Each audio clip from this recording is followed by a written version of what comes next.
Alright guys, it's now time for another movie review. Now, if you've seen my previous channel, HBK Vic, you noticed that I used to do movie reviews on that channel, which now I switched that channel to a vlogging channel only. So I now have three channels where I have the main channel is the vlogging channel, the second channel, HBK Vic Films, is going to be shorts and projects I'm working on, and this channel right here, HBK Vic Reviews Flicks, is going to be my review channel. With this review channel, it's mainly going to pertain to films, but I'm going to branch out and do some reviews on other stuff. Primarily it's going to consist of some tech stuff and anything related to film. If it's a tool to use for filmmaking, I'm going to review it. Enough about this channel per se, the start of this channel. So we're going to get right into the movie review. Today's movie review, and the first one for this channel, is The Hunger Games. So The Hunger Games was directed by Gary Ross, who actually did Pleasantville and Seabiscuit. It also stars Jennifer Lawrence, Liam Hemsworth, and Stanley Tucci, Elizabeth Banks, and Woody Harrelson. Let me give you a brief synopsis of the film. The film is essentially I believe a mashup of, if you took Twilight and sprinkle a little bit of Running Man on it, that's what you have. Basically follows the journey of Katniss Everdeen, who with this country, they have 12 districts, and what they do is they offer up almost like a sacrifice, but they call them tributes, a male and a female of each district, and they fight in a competition to the death. The winner survives, and the rest are considered sacrifices. Katniss's character actually has a sister named Primrose, and Primrose gets pulled from the jar as a nomination, and Katniss ends up volunteering herself, and she competes in the games. The male counterpart to Katniss is Peeta. He actually gets his name drawn, and they both go into the games together from that district. They end up working together and survive the games, and I'm not going to reveal the end. If you read the books, you know what happens, but I did not read the books. I went in this blindly, like probably most people did. But let me get right into it. The directing was really good. Gary Ross knew what he was doing. He gave great direction to the actors, and they hit their marks. Acting, Jennifer Lawrence was amazing in this movie. Stanley Tucci was awesome. Woody Harrelson, genius. What surprised me the most was, even though Lenny Kravitz had a small part in it, he was still good. The guy they cast as Peeta was still kind of weak, and he kind of looked weird, opposite the Katniss character played by Jennifer Lawrence. But you know what? If it gets people to actually believe it, fuck it.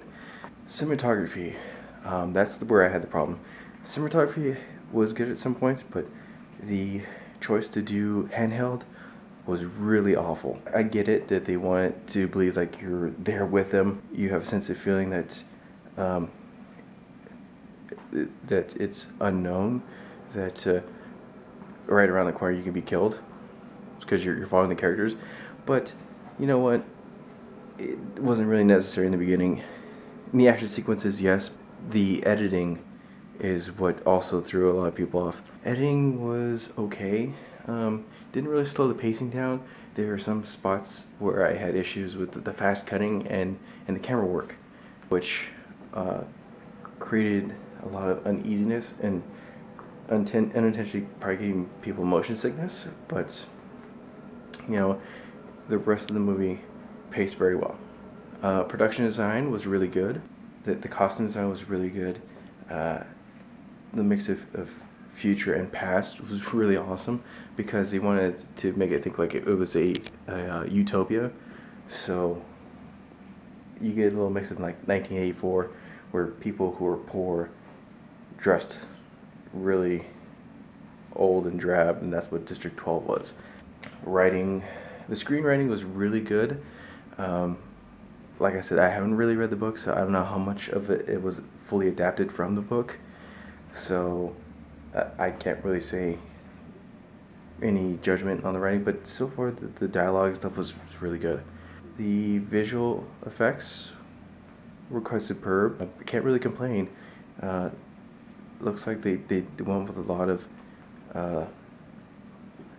special effects on set, which was pretty good because a lot of people who use CGI tend to overuse it. Overall, I would give this film a 4 out of 5. It was still good. Like I said, the only problems I had were some of the editing and some of the cinematography, because the shakiness of the handheld camera and the fast movements of the cutting could get people sick. It actually got my cousin sick, and a couple other friends that we were with also got kind of sick. I got used to it because I had to deal with, sometimes people want to do handheld work and I had to edit it, so I got used to it. I tell them, you know, just to fix on a certain point in the focal point in the screen and just don't look anywhere else, because that messes with you.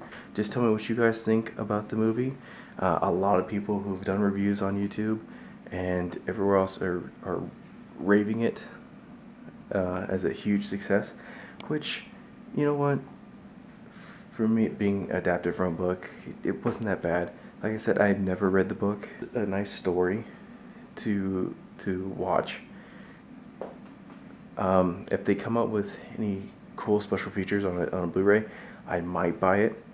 But it's one of those things where you can check it out. But I know I kind of gave it a high rating, but from a production standpoint, it was really good. Is it worth buying? Maybe. But yeah. But another part of this movie review I'm going to do is recommend a DVD or a Blu-ray. Today's recommendation, I actually went to pick it up today because I've actually seen this movie. However, I did not do a movie review on this, which I wish I did, because it came out during Christmas and I was actually home during Christmas, and actually saw this with a friend, and I could have got his recommendation as well. Is The Girl with the Dragon Tattoo. This is an awesome Blu-ray. It actually comes with the movie on Blu-ray, and then a second Blu-ray just full of special features, which is really cool. I'll give you a list of the special features. It looks like they have a whole thing of like behind the scenes footage, 4 hours. Wow. Commentary, interviews, featurettes, a lot of backstory, because this was adapted from a book and also adapted from the Swedish version, which is pretty cool. So they go into depth on how they basically translated it. It's pretty fucking awesome. With that, you get a DVD copy of it and a digital copy of it, which is super cool. But yeah, that's gonna do it. So my format now, guys, is it's gonna be a movie review, and then I'm gonna throw in a DVD or Blu-ray pick from when I did that movie review. And if I have people who actually want to be a part of these movie reviews, I will throw their opinions as well. If I get enough subscribers to this movie review page, if you do a video response, I will tie it into the next movie review. Tell me what you think. Like, comment, favorite, and subscribe to this channel. Just let me know if you guys saw the Hunger Games. Tell me what you thought. Like I said, I gave it 4 out of 5. What would you give it? Alright guys, that's going to do it for this movie review. So I'm going to end it with the famous quote from the movie that now everybody's going to say, because this movie is going to be so huge that even a lot of YouTubers say it now. I know Joey Graceffa says it. So may the odds be ever in your favor. Goodbye.